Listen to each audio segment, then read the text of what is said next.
1857। ये साल सिर्फ भारत के इतिहास का ही नहीं बल्कि पूरी दुनिया के लिए एक बहुत बड़ा मोड़ था। अक्सर हम इसे भारत और अंग्रेजों के बीच की एक लड़ाई के तौर पर जानते हैं, लेकिन क्या हो अगर ये कहानी इससे कहीं ज्यादा बड़ी हो।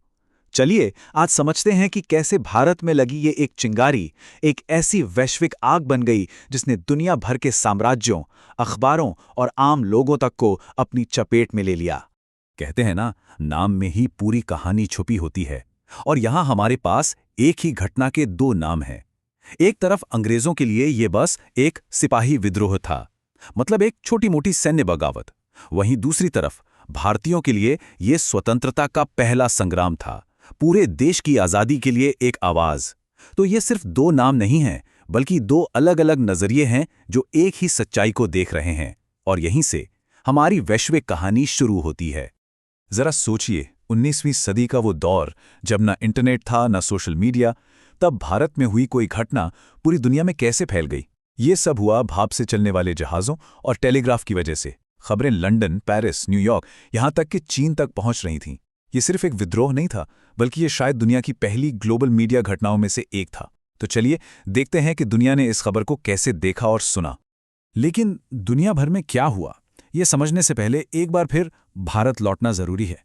हमें उस आग की गर्मी को महसूस करना होगा, उस विद्रोह की भयावहता को समझना होगा जिसने ब्रिटिश साम्राज्य जैसी उस समय की सबसे बड़ी ताकत को सच में झकझोर कर रख दिया था।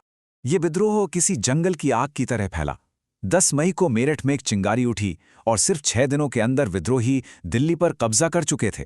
और एक महीना भी नहीं बीता कि झांसी और कानपुर जैसे बड़े बड़े शहर आजाद हो चुके थे। इससे आप अंदाजा लगा सकते हैं कि लोगों में गुस्सा कितना ज्यादा था और ब्रिटिश राज की पकड़ असल में कितनी कमजोर हो चुकी थी। अब जरा इसके पैमाने की कल्पना कीजिए। जिस सेना को अंग्रेजों ने भारत पर राज करने के लिए बनाया था, उसी सेना ने उनके खिलाफ हथियार उठा लिए। 74 में से 63 भारतीय रेजिमेंटों ने बगावत कर दी। ये सिर्फ कोई विद्रोह नहीं था, ये तो एक तरह से ईस्ट इंडिया कंपनी के लिए सबसे बड़ा धोखा था। इसी ने उनकी कमर तोड़कर रख दी। और हां, हर जंग की तरह इसकी भी एक बहुत भारी, बहुत ही भयानक मानवीय कीमत थी। लगभग 3000 अंग्रेज मारे गए। लेकिन भारतीय पक्ष में अंदाजा है 20 से 50 लाख लोगों का। और सबसे दुखद बात जानते हैं क्या है? इनमें से ज्यादातर सैनिक नहीं बल्कि आम नागरिक थे, मर्द, औरतें और बच्चे, जो अंग्रेजों के बदले की कार्रवाई का शिकार हुए। और इस महासंग्राम में कुछ ऐसे चेहरे भी थे जो असाधारण थे। झांसी की रानी लक्ष्मीबाई, जो अपने बेटे को पीठ पर बांधकर लड़ीं। अवध की बेगम हजरत महल, जिन्होंने औरतों की पूरी एक सेना बना दी। और 80 साल के कुंवर सिंह, जिन्होंने अपनी उम्र को भी अपनी बहादुरी के आड़े नहीं आने दिया। ये सिर्फ नाम नहीं है, ये हिम्मत और बगावत की जीती जागती मिसालें हैं। जब मैदान में बंदूकों की आवाज थोड़ी धीमी पड़ी तो शब्दों की लड़ाई शुरू हुई। अंग्रेजों को यह बात अच्छी तरह से पता थी कि ये जंग सिर्फ भारत में नहीं बल्कि दुनिया भर के अखबारों और लोगों के जहन में भी जीती जाएगी। और उन्होंने इस कहानी को अपने हाथ में करने के लिए अपनी पूरी ताकत झोंक ली। ब्रिटिश प्रेस में ना एक कहानी जबरदस्त तरीके से छाई हुई थी।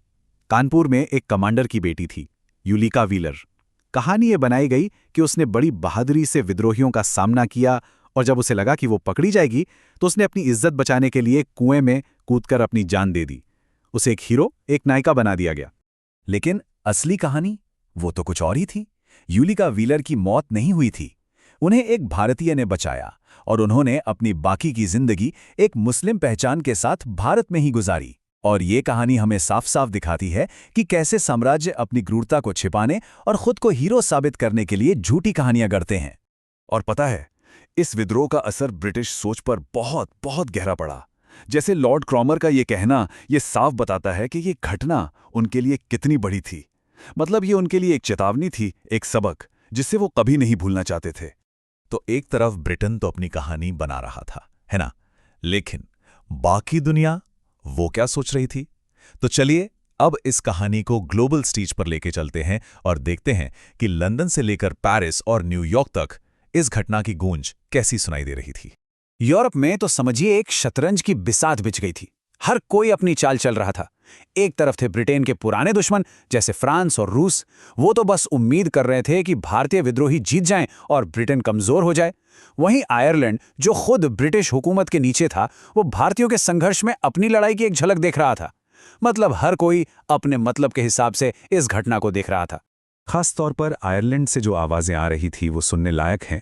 वहाँ का द नेशन अखबार लिखता है कि भारत के विद्रोह ने ब्रिटिश हुकूमत की कमज़ोरी दुनिया को दिखा दी है और भारतीय सिपाहियों के काम में आयरलैंड के स्वतंत्रता सेनानियों के लिए भी सबक हैं।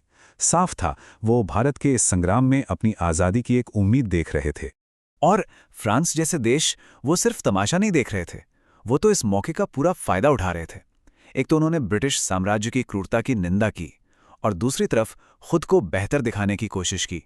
जैसा कि फ्रांस के एक अखबार ने तो चेतावनी तक दे डाली कि अगर अंग्रेजों ने जुल्म बंद नहीं किया तो फ्रांस को बीच में आना पड़ेगा। और बात सिर्फ यूरोप की नहीं थी। अमेरिका में बिजनेसमैन परेशान थे कि कपास का क्या होगा। कनाडा के अखबार तो इसे नस्लीय नजरिए से देख रहे थे। और चीन, जो खुद अंग्रेजों से जूझ रहा था, वहां के लोग मन ही मन भारतीय विद्रोहियों के लिए दुआ कर रहे थे।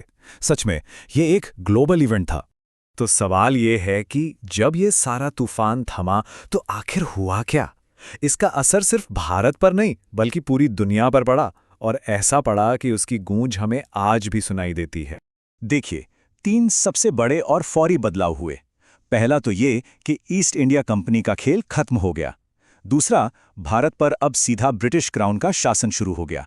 और तीसरा, जो शायद सबसे जरूरी था, इसी विद्रोह ने भारतीय राष्ट्रवाद के वो पहले बीज बोए जिनसे आगे चलकर आज़ादी का आंदोलन खड़ा हुआ। और शायद यही इस पूरी कहानी का सबसे बड़ा सार है। हाँ, ये सच है कि इस विद्रोह को फौजी ताकत से कुचल दिया गया, लेकिन इसने एक ऐसी चीज को तोड़ दिया जो तोपों से भी ज्यादा ताकतवर थी। वो था ब्रिटिश साम्राज्य के कभी ना हारने का मिथक। दुनिया ने पहली बार देखा कि इस साम्राज्य को भी चुनौती दी जा सकती है, और यही सोच दुनिया भर के स्वतंत्रता सेनानियों के लिए एक बहुत बड़ी प्रेरणा बन गई। जॉर्ज ऑरवेल की एक बात यहां बिल्कुल सटीक बैठती है। उन्होंने कहा था, लोगों को नष्ट करने का सबसे प्रभावी तरीका उनके इतिहास की अपनी समझ को नकारना और मिटा देना है।